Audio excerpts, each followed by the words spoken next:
What's up, YouTube? I have a 93 Honda Accord and I'm going to show you the fastest way to get the starter out. Okay, I already have the starter out, but I went through a lot to get this starter out, and I know this is a common issue, but I'm going to show you my way, the easiest way that I found to get this starter out while I'm putting it back in. Okay, here's the actual starter, and what the issue is, a tight area right here where the starter sits in.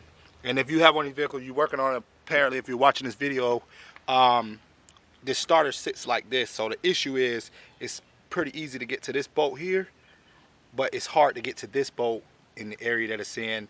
So what I've learned is that you have to take out these two bolts here and take the actual motor off of the, you have to take the actual motor off of there so that this will all be open and you can get this right out. So I'm gonna, to get it back in, you got to do basically the same thing. So I'm gonna take this motor off and then put this back on, and I'm gonna show you how, as I'm putting it in, how you would have to get it off and put everything back together in order. So here we go. Okay, now we got the motor off here, and we got, this is what it would look like without the motor on it. Make sure that you make a mark so that you know exactly the position of the motor when it comes out, because you're gonna have a hard time. You're gonna have a hard time in that little space to try to get it in there. So I'm about to get this down in there so you can see the position of how it goes and how it goes back together. To take it apart, you're gonna have to use that same process but in reverse. Okay, now it's in there.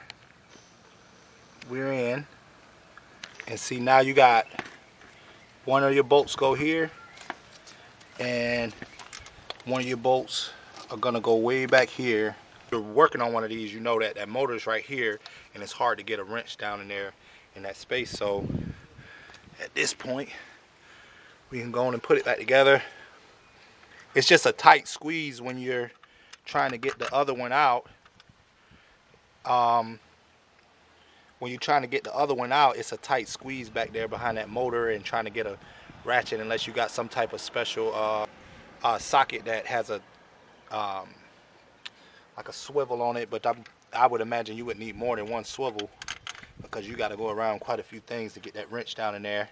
And I was messing around with it for quite a bit of time before I realized that it's got to be a better way. So I just took this starter apart.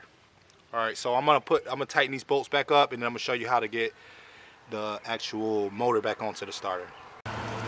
Okay, now I got the starter all tightened in, got the bracket back on. As you can see down here, you got one. You gotta remember, you got one screw in the back here. You got one screw up front right here. They all tighten down. So now it's time to put the motor back in. Okay, now we got the motor back in. I'm about to hook up all of these wires, and it saved a lot of time to do it this way. So I suggest, if you have to do this job, this is the proper way to do it. I wouldn't suggest do it any other way than to take this motor off. So let me finish putting this all back together, and I'll show you that it'll start. Okay, I got it all back together. I had to get new terminals because these were kind of worn out, and I didn't want to really take a chance, but I got it all back together. So we're gonna go on and try to crank it up.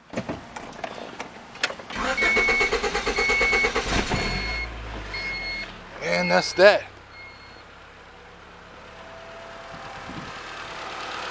Starter's fixed. Like I said, I just got the solenoid changed on it. I guess it had an issue with the solenoid. I actually had that one rebuilt.